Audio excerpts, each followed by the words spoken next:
Alors, pour terminer ces quelques vidéos de ce jeudi 15 juillet 2021, je dirais qu'il y a effectivement le cycle de Saturne, qui est un cycle universel, qui s'impose à toute notre société, à toute notre humanité. C'est ce que j'appelle le cycle de la nouvelle alliance, c'est-à-dire c'est un cycle auquel on n'échappe pas, et qui nous imprègne et qui nous impacte. Mais, comme je l'ai dit dans d'autres vidéos, chacun le vit à sa façon, à sa guise. Et puis alors, il y a aussi d'autres cycles qui sont plus complexes à analyser.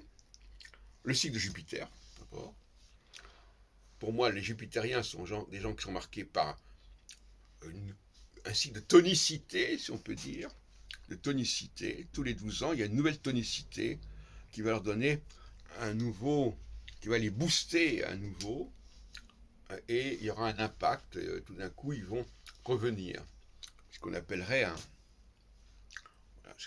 une renaissance tous les 12 ans du jupitérien, ce qui lui permet de garder une certaine fraîcheur par rapport aux gens qui ne le sont pas tout au long de sa vie, puisque là, la question de l'âge ne joue pas. Le jupitérien renaît tous les 12 ans. Et puis alors, il y a un autre cycle qu'on pourra probablement considérer tôt ou tard, c'est le cycle solilunaire, qui est un cycle beaucoup plus rapide, qui est un cycle annuel, dont j'ai parlé dans une autre vidéo, et qui pourrait être lié effectivement au passage de la Lune sur le Soleil natal, peut-être, c'est une piste de recherche, je ne dirai pas plus que ça, tout comme le cycle de Jupiter pourrait être lié au passage de Jupiter sur le Jupiter natal, et donc nous aurions deux humanités, l'une qui serait marquée par le cycle de Jupiter, et l'autre qui serait marquée par le cycle solilunaire. Pourquoi pas? Et tout ça, de toute façon, dans le cadre de cette nouvelle alliance saturnienne qui constitue une sorte de ciment par-dessus tout ça. Et qui fait que, malgré la diversité de ces deux pôles dont je viens de parler, le jupitérien et solilunaire, il y a un dénominateur commun qui est le cycle saturnien, de 7 ans en 7 ans, auquel personne n'échappe. Et alors je reviens donc sur Jérémie 31, effectivement, voilà, c'est dans ça dont il s'agit.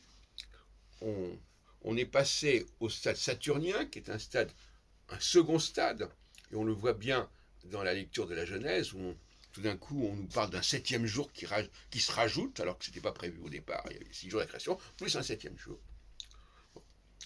Et pourquoi? Parce que apparemment le système antérieur, qui ne prévoyait pas cette espèce de chape de plomb, d'ailleurs le plomb est un état saturnien, n'a pas donné les satisfactions, ça n'a pas fonctionné comme prévu, et donc cette ancienne alliance qui fondait sur la dualité Lune-Jupiter, si on peut dire, Lune-Soleil, Lune-Jupiter, a été complétée par le schéma saturnien.